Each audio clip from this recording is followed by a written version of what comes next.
आमदार संग्राम भैया असेल आणि मी असेल हे आम्ही मान्य करतो की जे अनेक लोकांनी काल स्टेटमेंट दिले हे सगळे आमच्या प्रचारात होते, आम्ही नाकारत नाही. पण राजकारण हे राजकारणासारखंच आम्ही करतो.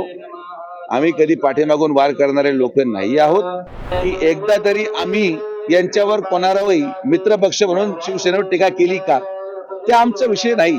आम्ही शहराच्या विकासासाठी एक झालेलो आहोत. ते कोणी जाऊन लगेच भेटलं म्हणजे त्यांना सहानुभूती आहे आणि आम्ही आज त्या ठिकाणी जाऊ शकलो नाही म्हणजे आमचा काही विरोध आहे अशातला कुठलाही भाग नाही.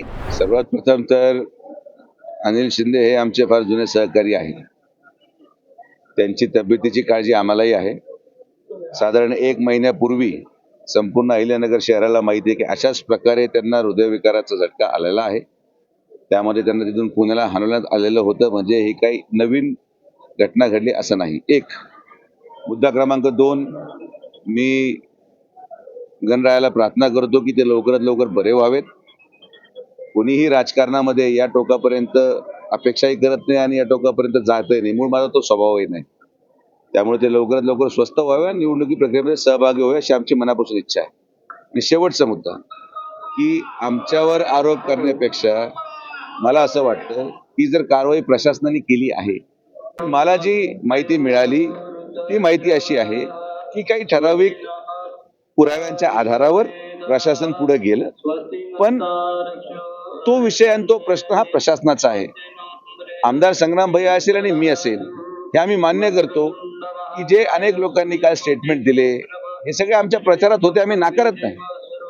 पण राजकारण हे राजकारणासारखंच आम्ही करतो. आम्ही कधी पाठीमागून वार करणारे लोक नाही आहोत. अहिल्यानगर शहरामध्ये आम्ही महायुतीचा प्रामाणिक प्रयत्न केला.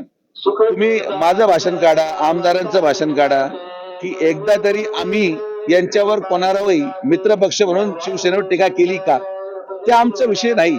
आम्ही शहराच्या विकासासाठी एक झालेलो आहोत. तर हा जो काही घटनाक्रम झाला याला उत्तर देणं हे प्रशासनाला बंधनकारक आहे. तुम्ही प्रशासनाला जर विचारलं तर प्रशासन अगदी योग्य खुलासा देऊ शकेल असं मला वाटतं. महाविकास आघाडीची जी परिस्थिती या शहरात आहे, पूर्ण पॅनल नाही. आज या युती तुटण्याचा फायदा घेण्याचा प्रयत्न करताय काही लोक, लगेच पोहोचले सहानुभूती दाखवण्यासाठी की बघ कसं हे घातक आहे. आता हे सगळं राजकीय भांडवल लोकांनी ओळखून आहे. लोकसभेमध्ये एक अपवादात्मक परिस्थितीमध्ये माझा पराभव झाला. लोक या सगळ्या लोकांना ओळखून आहेत आणि त्यामुळे ते कोणी जाऊन लगेच भेटलं म्हणजे त्यांना सहानुभूती आहे आणि आम्ही आज त्या ठिकाणी जाऊ शकलो नाही म्हणजे आमचा काही विरोध आहे अशातला कुठलाही भाग नाही. आम्ही सगळेजण भारतीय जनता पार्टी, राष्ट्रवादी काँग्रेस, आम्ही शिंदे परिवाराबरोबर आहोत. पण हे का कारवाई झाली हे प्रशासन आपल्याला उत्तर देईल, त्याची जबाबदारी माझी नाही. थँक्यू.